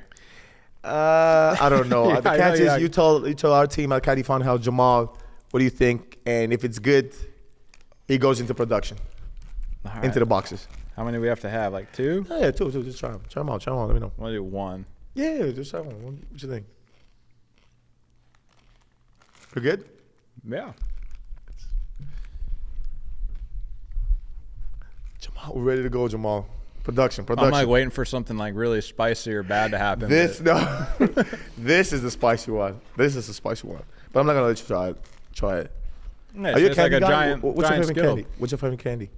I change all the time. I go through like phases with candy. I'm not like a huge candy guy, but sometimes I like chocolate candy. Sometimes like the sour candy. Kind of go all over the place. Sometimes sour Skittles. Okay. Sometimes like a Twix or like a Milk Dud, something like that. But I've tried to not be a huge candy guy, but I tell you what, like sometimes it just happens, Like right now, they're pretty good. Thank you. A purple one. I do have. I don't know if you're gonna. Let's see if you can play. Okay, we're gonna play this game quick before we finish the podcast. So you let me know what you think. Okay, the game is called True or False. All right. True or false. You can do that. And it's called Amazing Animal Facts. Okay, true or false? Cats have no muscles in their ear. In their ear? Yeah, I can repeat that if you want me to. Cats have no muscles in their ear. Is that a true or false statement? I feel like it's gonna be false, right? Correct. Yeah. It's a false statement. They have 32 muscles. All right. In their ear. Their ears are always moving around, so they gotta have muscles. Yes. Oh, that's why he's good. He's good, huh? Okay. Second one is true or false? The world's fastest dog is Dalmatian. False. False. Yeah. Which one is it? Are they whippets? Is that what they're called? Greyhounds? Greyhounds. Yeah. Yes. Greyhounds is the world's fastest dog. Tony, we got to do better, bro. You got to. Come on, man. I'm sorry, my producers. Good count producers, but they got to do better. Okay. Last one. Let's see if we can win this one. There is only one bird that can fly backwards. True or false? False. It's actually true. True. What bird? The hummingbird. It's called the hummingbird. It's the only bird that can fly backwards. Yes. Finally. There you got me. Hummingbirds. Man, thank you so much. You got it. It's so inspirational that you came here and we kind of chat, and I really want to pick your brain outside of the podcast and the story, and I know the fans are going to love it, and I appreciate that you came in. But, I always leave them with like either a motto that you live by or a quote that you like, okay, this is something that gets me going, or something that gets me locked in every day? Like, what's something that you could share with me or share with the fan or with the guys who are listening or watching? Oh, man, I feel like I'll have a way better answer for this once we get off of, like, once it kind of pops into my head of, you don't have to be quote or what you live by. It could be a story. It could be what you feel. It could be anything. You know, I think it was a lot of really what I told you. It was, to me, I feel like that was the truth as far as like the opportunities that you've been given and taking advantage of them and making sure that you get the most out of them because of the people that have sacrificed to allow you to be where you are in your life. That's something that really means a lot to me. And, you know, I try to keep that on my mind when I'm living my life. But, you know, you don't get anywhere in life easily, you know. There's ups and downs, there's obstacles, there's high points, there's low points. And I think if you just keep going through all that stuff, you're going to be all right. I think you're going to face adversities. You're going to face difficult things all the time in life. It's going to happen, and how you respond to that, and how if you could just keep going, you know, you're so much farther ahead than other people if you just don't get discouraged and you don't let that be the end of whatever story that you're in the middle of. You just keep going, then you know, that's the biggest thing for me. And I wish I had a better answer than that. No, it's not more profound. This is the thing. Everybody, you know, nowadays, everybody wants to, you know, just go overboard and be so motivational. And I get that. But at the same time, you understand that sometimes it's just that simple. You just wire yourself to think simple and do what you're supposed to do, and understand there's a sacrifice behind everything that you do. And it's, you know, it's either it could be your time, either your finances, either something is always a sacrifice. So you always got to take the best, you know, do the best of your abilities. Last thing, in baseball, we have the first pitch, right? And what if we started having the first free throw in basketball? Should. Would you come shoot? I'll shoot it for sure. Yeah, I'd huck one up, see how we did. You hear that, Mr. Adam Silver? Yeah. We should have the first free throw. That would be fun. I'll try not to airball it, you know. Make sure we draw at least some room. Never know. Now this would be that would be great for the sport. So just putting it out there. If it happens, credit here. You heard the Thanalysis show first. Thank you guys. Want to thank Christian Yelich for being on the show. It's been amazing. Please follow him on his socials: Twitter, X is called X now, X, Instagram. Whatever he has, just follow him and really support his dream and support who he is. He's been amazing for Milwaukee. He's a great athlete, and we got to be more like him. To the show, thank you for supporting the show. Want to thank our sponsors, Gruber Law Offices, Carbliss, Potawatomi. Carbliss has been with us since the beginning. You guys are amazing. Thank you for supporting me. Please like, share, comment, and I can't wait till this interview comes out. Thanalysis, out.